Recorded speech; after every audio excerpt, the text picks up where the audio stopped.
Hello Canadian gardeners, cold climate gardeners, and gardeners of the extremes. How are you guys doing today? If you're new around here, my name's Ashley and I'm a soil scientist.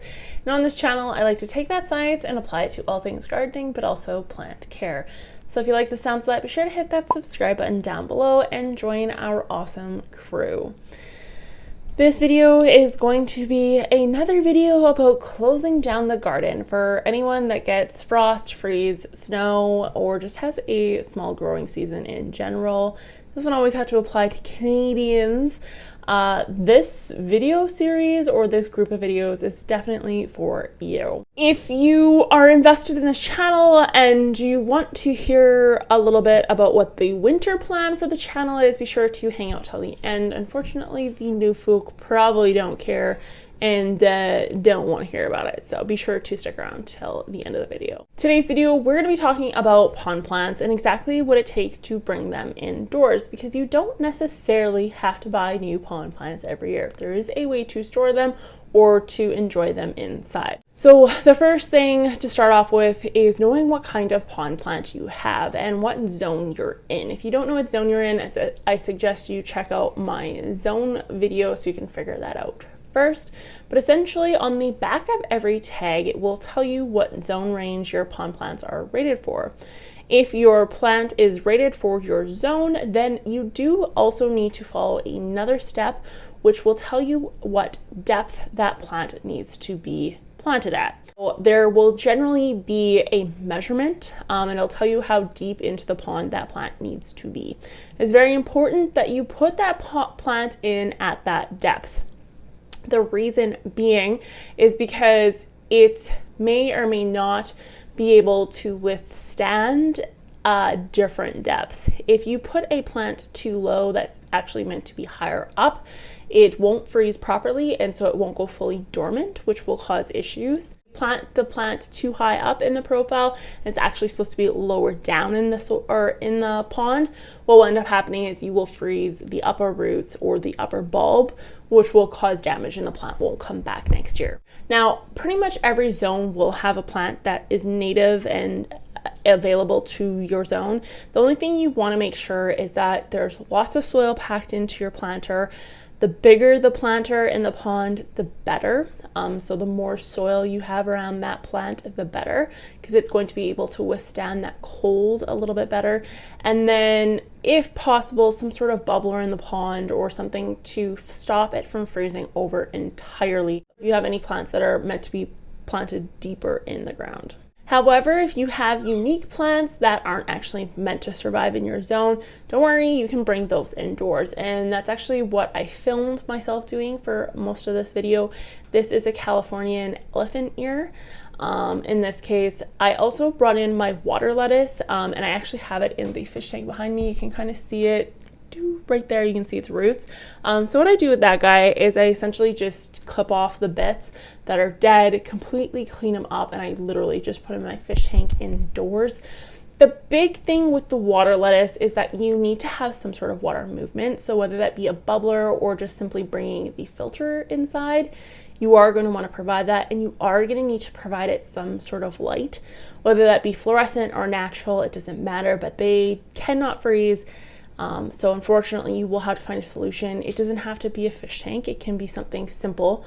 It could be an ice cream hill or something literally as basic as that. In the case of the elephant ear, there's a few steps that you are going to want to take when it comes to bringing some of these plants inside.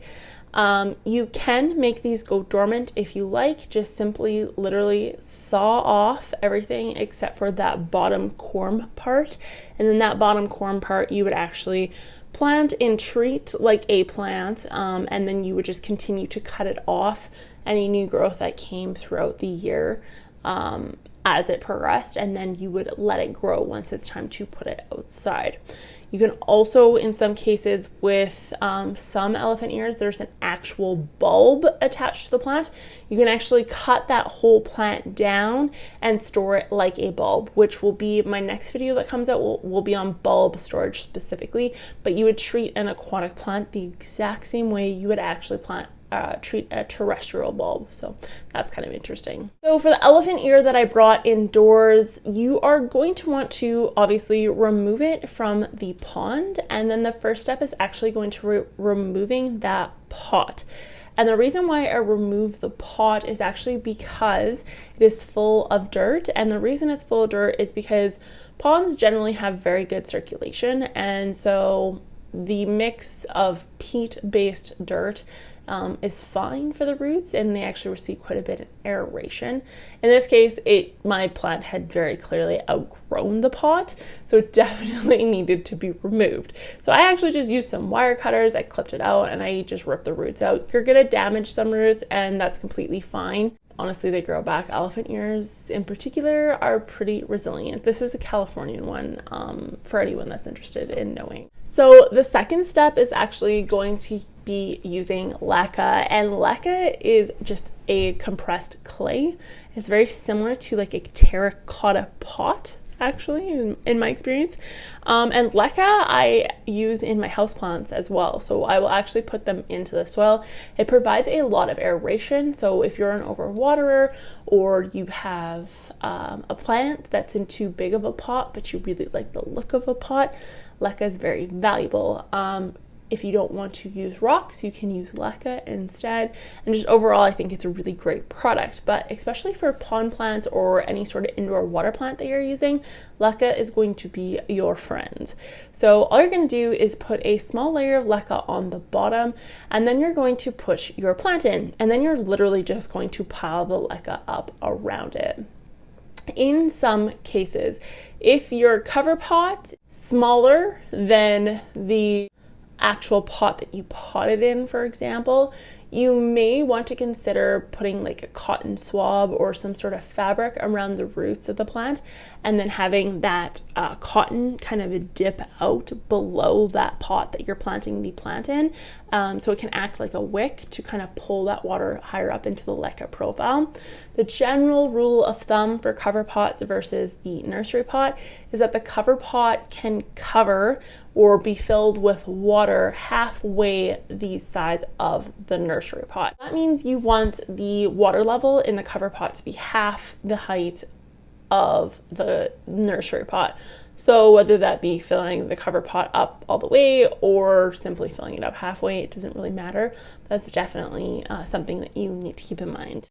From there, you're gonna notice, depending on the size of your plant, that Leca isn't compressible, and therefore it doesn't hold roots in plants in place very well unless you plant it really deep in the profile, which cannot always be the case. So in this case, I didn't use a nursery pot that was deep enough, and my plant would have just plopped over if it was bumped by basically anything. So what you need to do is actually put rocks on top of your Leca. And so in this case, I just used river rock. You can use anything. I find that helps weigh down the nursery pot because the nursery pot itself can be very light, but it also helps compress those roots a little bit, which the plant enjoys in my experience. Leca can be too light on its own, and therefore the plant doesn't grow as well as if you were to add rocks on top.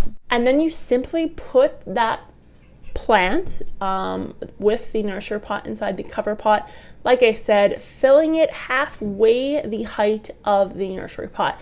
That should be enough water to cover the roots and allow for the Leca to wick the water up into the Leca pebbles above without drowning out the stalk or harming the stalk.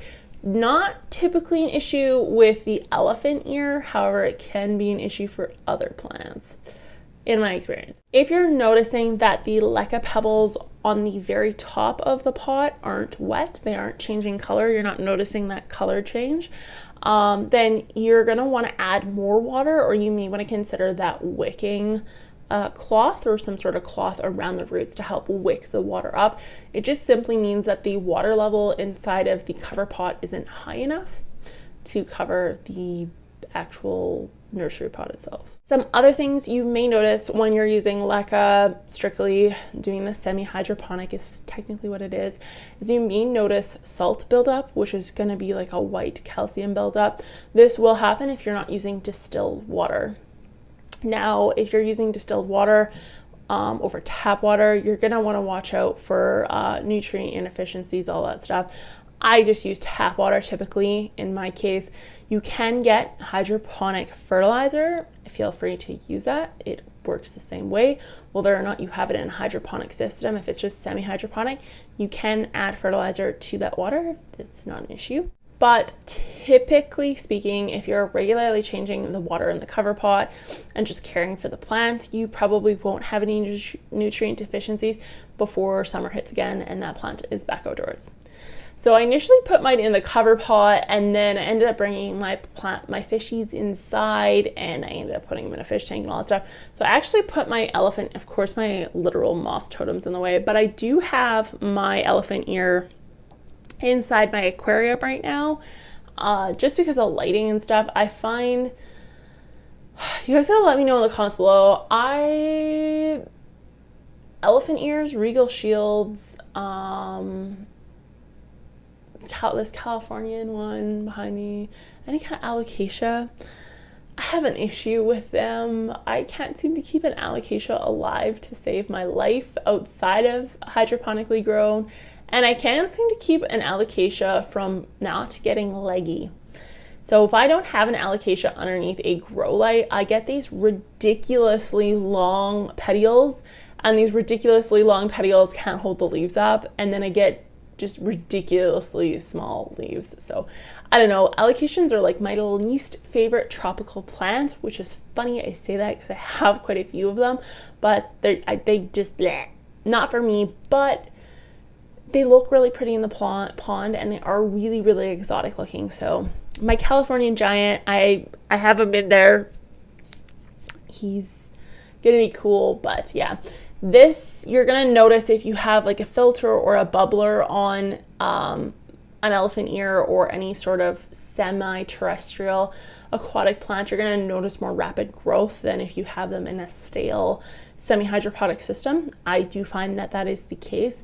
So if you're still gonna go, you still wanna gain growth, you still wanna, you know, have that plant thrive, not just survive in your environment, you may want to consider getting like a Rubbermaid or something slightly larger, an aquarium, where you can add a bubbler or have some sort of air circulation in it for your pond plants, and maybe a grow light, because obviously in a lot of cases you can't get tanks close to windows, because that's a whole other issue. Once you get fish tanks close to windows, you end up with a lot of algae in some cases. So yeah. This is the setup I have right now. I have my pond plants in there. Some of them I've decided to let go dormant for the year. But yeah, overall, that's how you deal with pond plants and how you bring them inside when you live in Canada or a cold climate. I hope you guys enjoyed this video. If you did, be sure to hit the subscribe button, give this video a thumbs up. For anyone who's stuck around long enough to get to the end of this, thank you, I appreciate you. If you're interested in what's happening for the channel for winter, I've been getting a lot of questions about how are you gonna keep doing a channel if it's about gardening in Canada and you can't garden in the winter? And it's a really good question, but don't worry, I'll still be here 3 times a week, every single week, just like clockwork. And I'm actually going to probably change up the channel, not like hugely, but I'll probably talk a little bit more on indoor plant care, because I'm sure some of you guys have actually brought some of your plants indoors. I'm going to talk about vegetable growing indoors. Kind of the highlight, the main thing I'll be doing is actually talking about different soil amendments you can add, different forms of gardening, no-till versus till versus hugelkultur, like all the different types of gardening you can do, different methods of gardening, different components of nutrients, different nutrient cycles, kind of like really getting into the dirt per se of gardening. And then that's probably, honestly, because I've written out the schedule for this, that's gonna honestly take us probably up into starting seeds and how to plant a garden and how to plant plots and deciding all that stuff. So that's really cool. I do have some really exciting news coming down the pipeline. I don't want to release it yet. I'm hoping it's gonna be out by Christmas, but yeah, you guys are gonna like it. If you're like me and you like the science side and you like organizing gardens and all that stuff, you're really gonna enjoy this. So and it was put together by me as well. So I don't want to drop the bomb as to what it's going to be. I'm hoping it's going to be done by Christmas time. I know that sounds crazy because it's September, but lo and behold, I've been working on this since June, so it's a biggie. So I will probably let you know if it's a go or not closer to when it's going to be released, but for right now, there's something in the pipe. That's all I got. I appreciate you guys so much for making it to the end. I appreciate the fact that you enjoy this channel enough to stay to the end to figure out what the future of it is. And I will talk to you guys next time. Bye.